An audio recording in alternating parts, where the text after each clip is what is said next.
Hello, YouTube! Scott here, and I just got around to watching Cobra Kai Season 1, Episode 4, Cobra Kai Never Dies. So, what do we have going on in this one? Let's break it down by main character. Johnny wound up bringing Miguel home, as opposed to a hospital.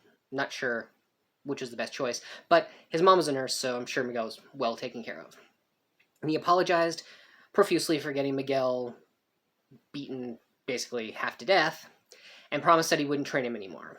And then was basically planning to shut down the dojo because Miguel was his only student, and I don't even think he was paying him. But anyway, the episode actually starts with Johnny's son, Robbie, who apparently works at an electronics store, except it's all just a front to scam rich idiots out of their electronics.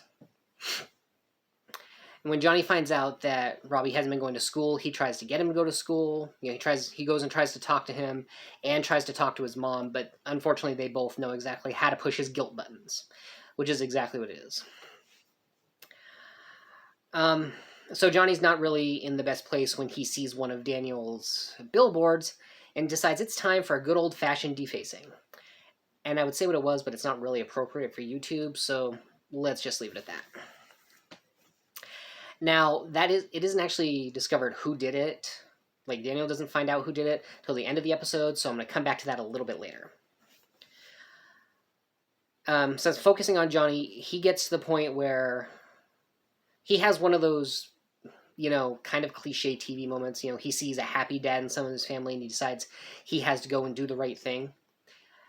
Except even as he's standing in the doorway saying, he knows that he screwed up, but this kid never gave up on him, so on, he's not talking to Robbie or his mom. He's talking to Miguel's mom, because he wants to keep Cobra Kai going, which is probably a good thing considering that's what the show's called.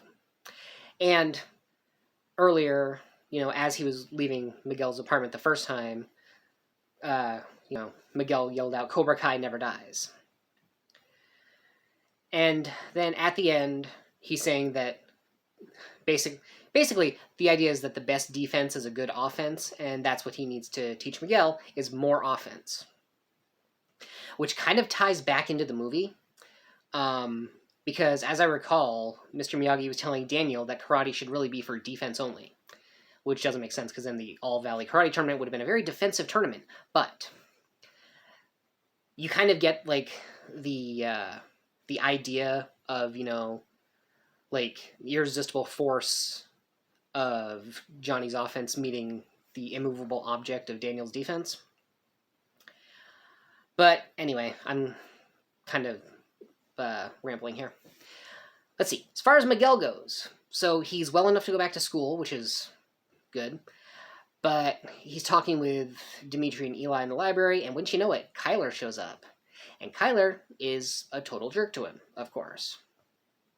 Just kind of scares him to go running off, drops Dimitri's backpack in the trash and covers it in yogurt somehow. Not sure how that exactly worked.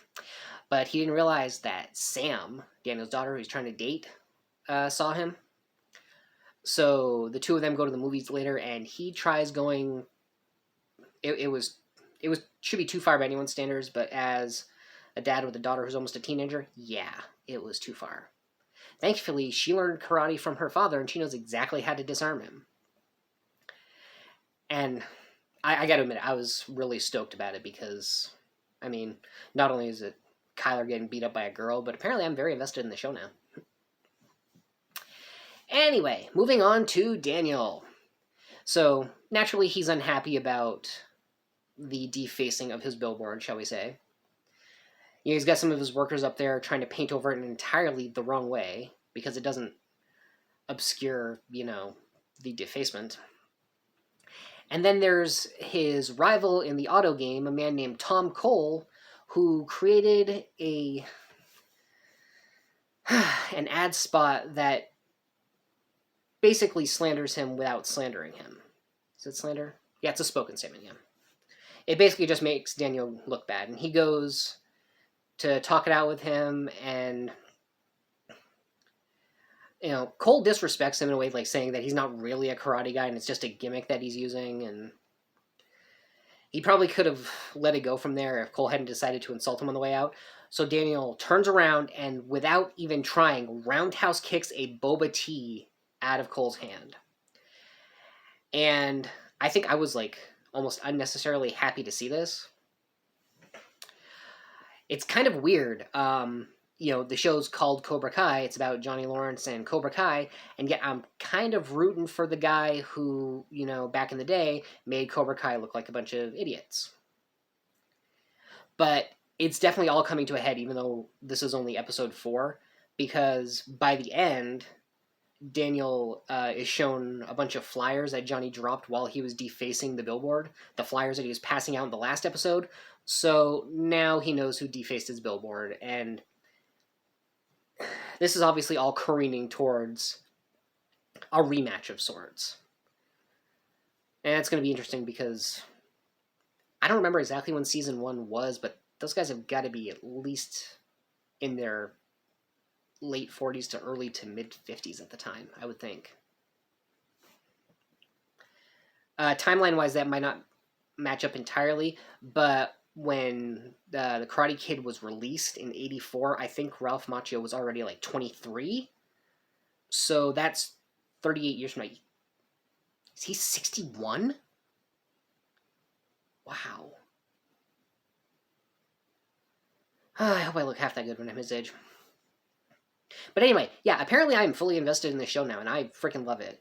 I'm going to keep sticking to doing like one episode at a time, because I feel like I'm going to miss some important stuff if I binge. But yeah, I am so ready for the next one, whatever it is. I think I just saw the episode title was Counter-Strike.